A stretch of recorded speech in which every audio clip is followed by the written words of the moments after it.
Good morning everybody, welcome back to my YouTube channel SST Mastermind में आप सभी का स्वागत है। तो चलिए फ्रेंड्स, आज हम इस वीडियो में चर्चा करने वाले हैं, जानने वाले हैं जीवनी के बारे में, राजगुरु की जीवनी परिचय के बारे में।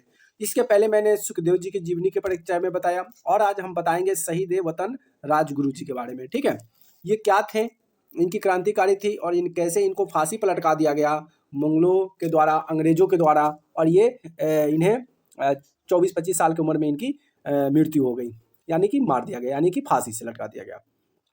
आज इन्हीं वीडियो में हम चर्चा करेंगे एक महान क्रांतिकारी राजगुरु के बारे में। तो प्लीज़ चैनल को एकदम दबा कर सब्सक्राइब जरूर कर दीजिएगा। अब वीडियो को लाइक नहीं किया तो वीडियो को लाइक जरूर कर दीजिएगा।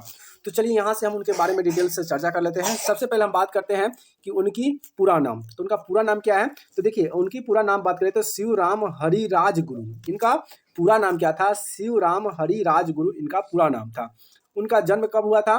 तो उनका जन्म 24 अगस्त और 1908 को हुआ था। कब हुआ था?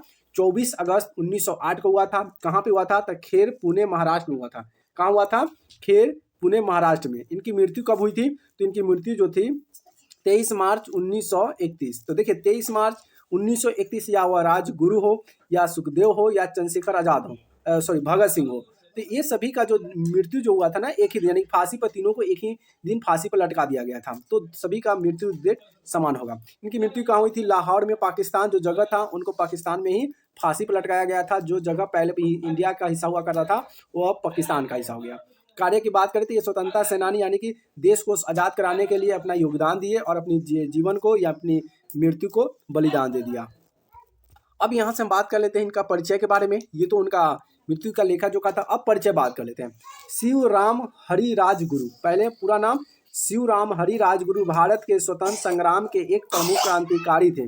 वे भगत सिंह, सुखदेव के साथ लाहौर संयंत्र केस में फांसी पर चढ़ गए। मतलब संयंत्र नहीं होता है कि फंसा देना, मतलब कि ये कुछ नहीं है, लेकिन पता चला कि अरे ये आगे चलकर बहुत कुछ करेगा, तो इसको हम कुछ बातों में फंसा देना। जैसे कि अभी के समय में ना, अभी हमारे मोदी जी हो गए, योगी जी हो गए, टी राजा हो गए, बहुत ऐसे ऐसे जो महान नेता लोग हैं और महान व्यक्ति लोग हैं, जो हम लोग के प्रति जब अच्छे काम करते हैं तो मुगलों के जो संतान हैं वो क्या करते हैं, उनको दबाने का प्रयास करते हैं, उन्हें संयंत्र रचते हैं। ठीक है, उनको फंसाने का, मारने का। तो वही बात पहले हुआ था सुखदेव के और राजगुरु और भगत सिंह के साथ, और उन्हें केस में फंसाकर और उन्हें फांसी पर लटका दिया गया। राजगुरु का सपना था भारत विदेशी शासन से मुक्त होकर एक स्वतंत्र राज्य बने। और राजगुरु का सपना था, वो चाहते थे कि हमारा जो भारत के जो लोग सब हैं वो विदेशी लोगों से, अंग्रेजों से मुक्त हो जाए और अपना शासन एकदम आज़ादी से अपने राष्ट्र में रहे, जिए। अब उनकी प्रारंभिक जीवन कैसी थी? प्रारंभिक जीवन की बात करें तो राजगुरु का जन्म महाराष्ट्र के एक ब्राह्मण परिवार में हुआ था। कैसा परिवार में? ब्राह्मण परिवार में हुआ था। बचपन से क्या था? बचपन से ही वे बहुत तेज और साहसी थे। उन्होंने पढ़ाई के दौरान भारतीय स्वतंत्रता संग्राम के आंदोलन की रुचि लेना शुरू कर दिया। मतलब वो पढ़ाई लिखाई में तो तेज थे ही, तेज के साथ साथ वो भारतीय स्वतंत्रता संग्राम के आंदोलन जो होता है ना, कोई चीज़ आंदोलन होता है उसमें उनको भाग लेना, बोलना, नारे लगाना, उनको बहुत इंटरेस्ट था। तो उन्होंने रुचि में भाग भी ले लिया और वहाँ से रुचि लेना शुरू कर दिया। अब बात करते हैं, यहाँ से आता है क्रांतिकारी की गतिविधियाँ। क्रांतिकारी क्या क्या हुआ उसके बारे में चर्चा कर लेते हैं। तो Rajguru Hindustan association Republic association, यानी कि HSRA के सक्रिय सदस्य थे। अब वो राजगुरु हो और सुखदेव दोनों सेम ही, एक ही हाथी में थे, यानी कि एक ही वो जो एसोसिएशन जो बनाया गया था, पार्टी बनाई गई थी, उसमें ये दोनों थे। वे भगत सिंह और चंद्रशेखर आजाद जैसे क्रांतिकारी से प्रेरित थे। मतलब भगत सिंह हो, चंद्रशेखर आजाद हो, वो बड़े क्रांतिकारी लोग थे। तो इन लोग जो थे उनसे वो कुछ सीखे, जाने और उससे प्रेरित हुए थे कि हाँ, वो अच्छे काम कर सकते तो हम भी अच्छे काम कर सकते हैं, वो देश के लिए ये कर सकते तो हम भी कर सकते हैं। इनके विचार और उनसे क्रांतिकारियों से प्रेरित थे। 17 दिसंबर क्या था? 17 दिसंबर 1928 को उन्होंने भगत सिंह और सुखदेव के साथ मिलकर ब्रिटेन पुलिस अधिकारी जॉन डॉल्सन की हत्या की। अब ये हत्या क्यों की है? तो उन्होंने अपने देश के प्रति एकदम गलत व्यवहार था, वह किसी को मार देना। तो वो दोनों सोचे, कौन? भगत सिंह, सुखदेव और ये राजगुरु, तीनों ने क्या किया, मिलकर ब्रिटिश के जो पुलिस अधिकारी थे जॉन डाइंस की हत्या कर देता है। यह हत्या ब्रिटिश अफसर लाला लाजपत राय पर हुए लाठीचार्ज का बदला लेने के लिए किया गया था।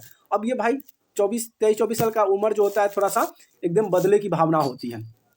अब जब ये लाला लाजपत राय पर जब लाठी चलाया गया तो कहा गया कि नहीं, हमारे जो महान व्यक्ति हैं उन पर अगर लाठी चलाए तो हम लोग सहने वाले नहीं थे। इनकी बदला लेने के लिए वो क्या करते हैं, जो पुलिस के जो अधिकारी होता है जॉन डॉल्सन, उनको तीनों मिलकर हत्या कर देते हैं। हत्या करने के बाद क्या होता है कि गिरफ्तारी और फांसी दिया जाता है।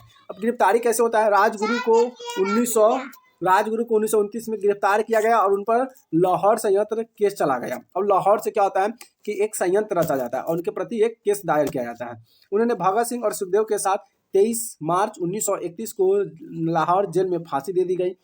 इसे भारत के इतिहास में शहीद दिवस के रूप में मनाया जाता है और तभी से उस समय से लेकर अभी तक हम शहीद दिवस मनाते हैं 23 मार्च 1931 को। अब आते हैं विरासत की बात कर लेते हैं। विरासत क्या था? तो राजगुरु ने अपने अदम्य साहस और बलिदान से भारतीय युवाओं को स्वतंत्र संग्राम के प्रति प्रेरित किया। उनके बलिदान को आज भी श्रद्धा के साथ याद किया जाता है। उनके जन्म स्थान खेर अब राजगुरु नगर के नाम से जाना जाता है। अब इसके निष्कर्ष की बात कर लेते हैं। क्या निष्कर्ष निकलता है? तो राजगुरु भारतीय स्वतंत्रता संग्राम के ऐसे महानायक थे जिन्होंने देश के लिए अपने प्राण की आहुति दे दी। उनका जीवन हमेशा देशभक्ति के लिए साहस का संदेश देता है। और बच्चों, वीडियो देखने के बाद, आपको कहानी सुनने के बाद अगर आपके देह में, आपके शरीर में कुछ जलन की भावना हो तो आप हमारे देश में जब भी कभी ऐसा घटना हो तो आप राजगुरु, सुखदेव, भगत सिंह, चंद्रशेखर आजाद जैसा आप रूप ले सकते हैं।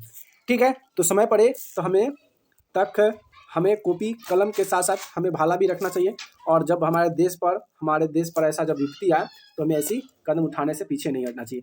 तो चलिए फ्रेंड्स, वीडियो के यहीं तक अंत करते हैं। फिर मिलते हैं नए वीडियो में नए टॉपिक के साथ। तब तक के लिए बाय बाय। जय हिंद, वंदे मातरम।